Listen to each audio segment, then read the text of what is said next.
Hello again, it's Laura Davalo here with another interactive card featuring Birdie Brown's Hanging with My Gnomies stamp set. It's a hybrid between the sliding pull-tab spinner that I saw on a channel called Square Type, which I highly recommend, and my teammate Carolyn's spinning record player card. Let's check it out in action. The cute gnome is doing cartwheels on a meadow filled with flowers, mushrooms, insects, and dewdrops.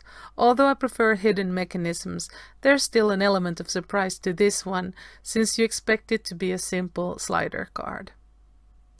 I've been asked by some of you sweet subscribers to share my coloring process, and today I will, but if you're not interested, just go ahead and skip to the minute that's showing on the screen.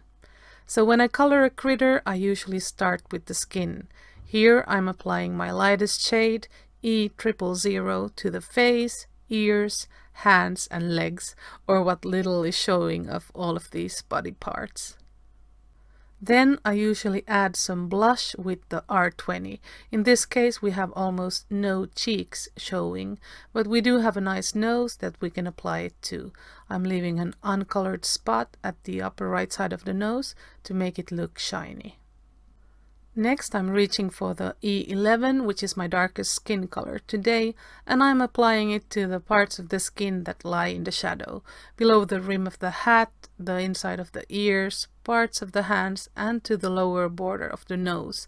I really should have filmed this a little bit more from the side instead of from above, but I'm doing this feathering or flicking motion to make it easier to blend the colors. Layering a lot of ink doesn't usually work for me. Now I can use E21 to slightly overlap and blend the darker color towards the lighter E000 that I applied earlier. As I said, we don't have a lot of space to work with on this image. Just a little touch of E000 to that highlighted part of the nose, and we can move on to the beard, which is the fun part. I color beards just like hair, which is probably not very realistic, since I've never seen a shiny beard, but it does look nice. So this time I start with the darkest color, which is the C5, but I could have applied the C00 to all of it and then go in with the C5.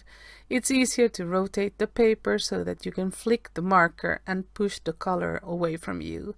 The first part of the stroke is a lot darker than the last bit. I am repeating the steps with my mid-tone marker, the C3, and then I'm grabbing the C2 and doing the same flickering motion.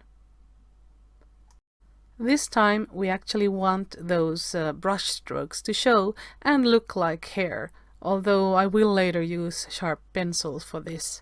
Copic markers are not really meant for detailed work. Finally, I'll go in with the C00 for the last touches, and since I feel that the beard isn't contrasted enough, I'll use the 3 darkest markers again, one by one. Usually before you start coloring, you need to decide what the imagined light source is and where it's located.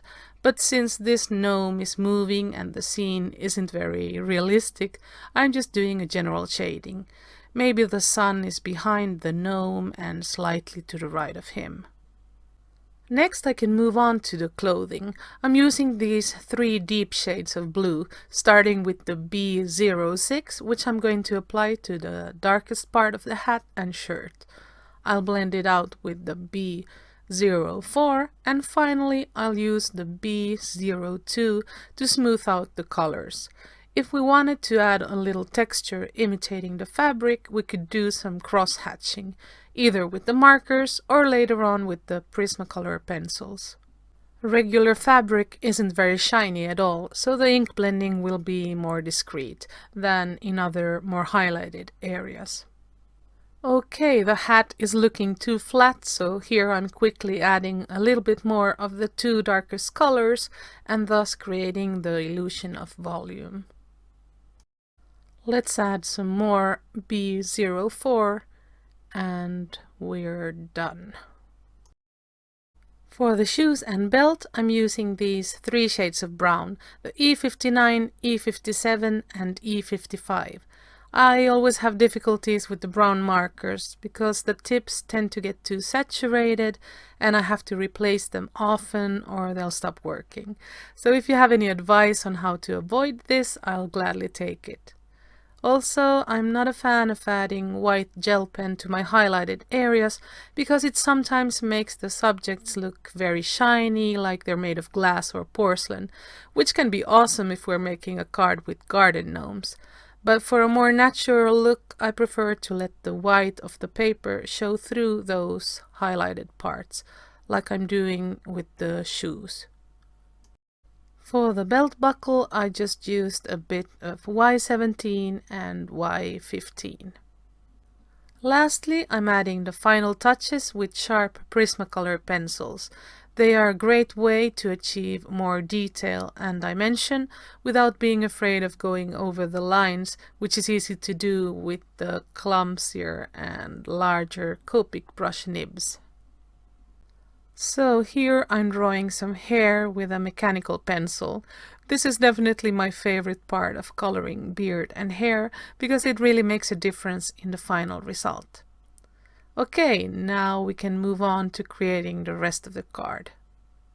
I used the grass border die from the pop-up wiper card components dynamics to cut a piece of sour apple cardstock, and now I'm going to run it through my die cutting machine one more time with the largest die from the A2 stitched rectangle stack set 1 dynamics and the widest die from the spin and slide channels dynamics.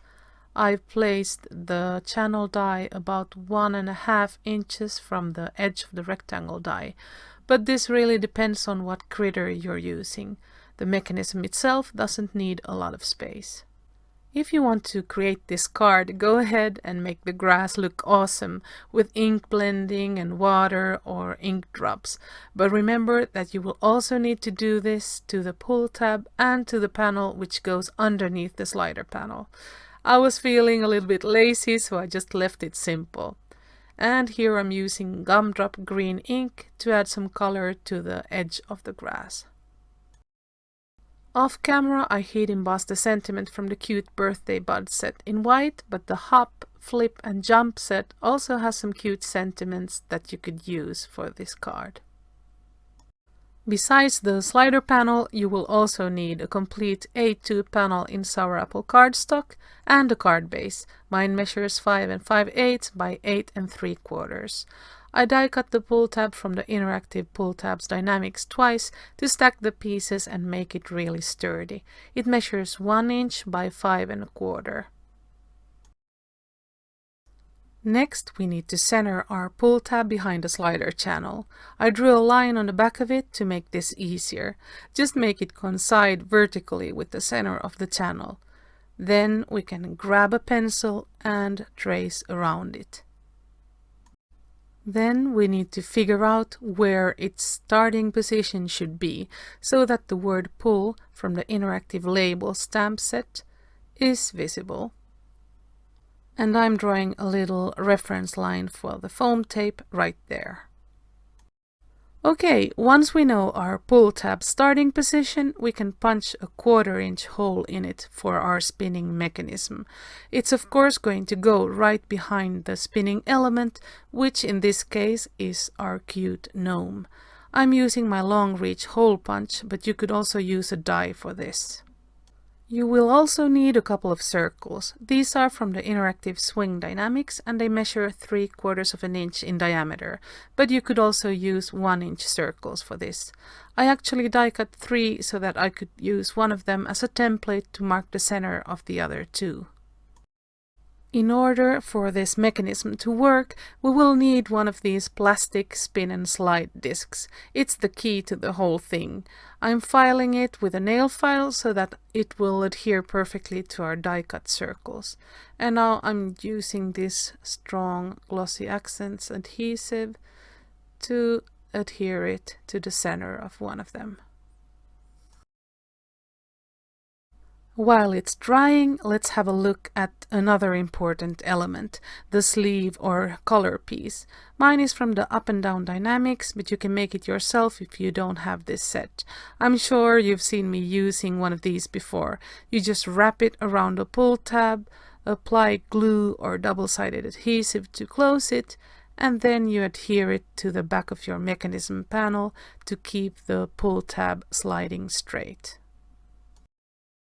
The gnome will keep the pull tab from sliding too far out, but we need a piece of foam to act as a stop so that we don't push it too far in by mistake when we're playing with the card. Okay, next we can adhere the other 3/4 inch circle to the spin and slide disc. It's very difficult to center perfectly, and it isn't really necessary, so just do your best. And I'm sure by now you're starting to understand how the mechanism is going to work, especially if you have paid attention to the thread that's been sitting on my desk for a while now.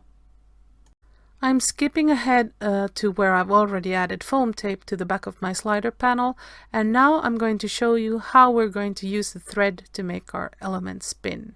I'm using red thread just so that you can see it better, but we really need something more slippery than regular thread, like clear thread or fine fishing line. So for the element to slide clockwise, we need to spin the thread counterclockwise. I grabbed my scissors to cut a piece of the real thread that I'll be using, and I exposed the foam tape so that I can adhere one end of it to that. I'll cover the thread with some strong score tape just to make sure that it stays put, and I'm still bringing the end of the thread back to the stickiness. That way it won't budge. There we go. Okay, since I had a hard time with this step when I was making my prototype, I thought it would be easier for you to understand if I drew an arrow on the back of the panel so that you know which way to wrap the thread around the plastic spin and slide disc. Let's bring the pull tab to the center, and now we can wrap the thread. 1, 2, and 3 times. Make sure that you don't leave any slack, and make sure to adhere the end of the thread to that white sleeve or collar, as Carolyn likes to call it. I forgot to add score tape beforehand, so I'm doing it now. And before we really anchor the other end of the thread, let's try the mechanism. I don't know if you can see it, but it spins perfectly. And now we can do the same as before. Bring it back over and adhere it perfectly once more. Okay, we're done. Let's just snip that off and assemble everything. I always like to adhere 2 panels to each other like this, standing up, especially when I'm filming so that you won't see my big head. And before we adhere the gnome, we have to try it out. And since it works perfectly, we can move on. I'm using 2 layers of score tape, but you could use foam dot or glue or whatever. It won't affect the mechanism. Okay, while you watch me adhering the panel to the card base and all of the decorative elements to the panel, let me just remind you that you can find all of the measurements, the list of MFT supplies, as well as the list of Copic markers that I used in the description box below. I hope you enjoyed today's tutorial, although it was a long one. Thank you so much to the Square Type YouTube channel and to my friend Carolyn for the inspiration. Leave any possible questions or comments and I'll be happy to answer them. Hasta la vista. Bye bye.